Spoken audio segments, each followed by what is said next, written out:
عارف خواننده محبوب ایرانی پس از مدتی دوری از موسیقی بار دیگر به صحنه برگشته. او در گفتگو با همکارم بهنود مکری درباره یکی از آهنگ‌های جدیدش توضیح میده.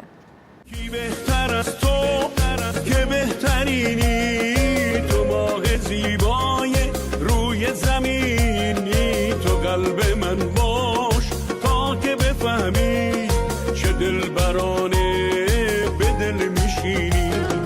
حتی بدیهات بخشیدنی بود، شرم تو چشمات بوسیدنی بود، همه حواست جا مونده پیشم، من به کم از تو راضی نمیشم.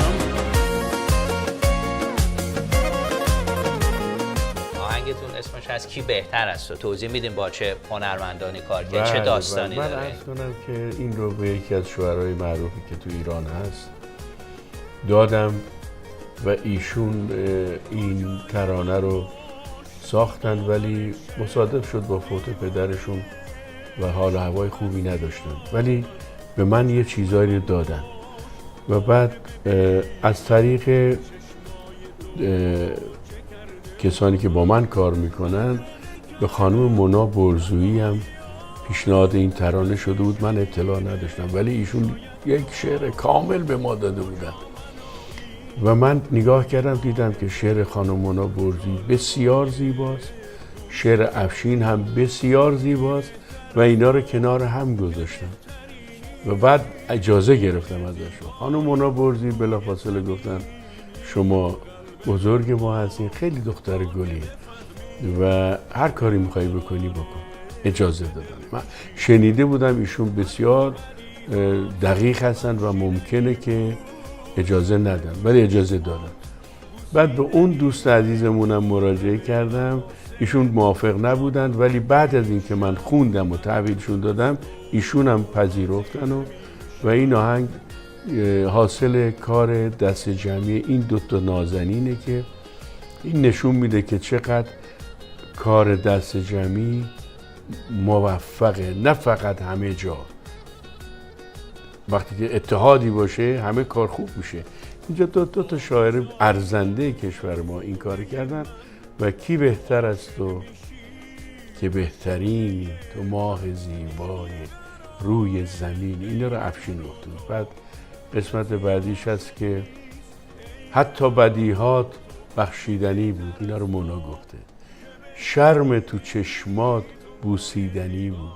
خیلی قشنگه. اصلا تمام لحظات این آهنگ با شعرهای کلام بسیار زیباست و به این دلیل موفق شد. موزیک ویدیو این آهنگ بیننده های زیادی داشته. یه صحنه های از شما مثل که میرقصین و خیلی همه دوست داشتن. جریان این رقص چیه آیا؟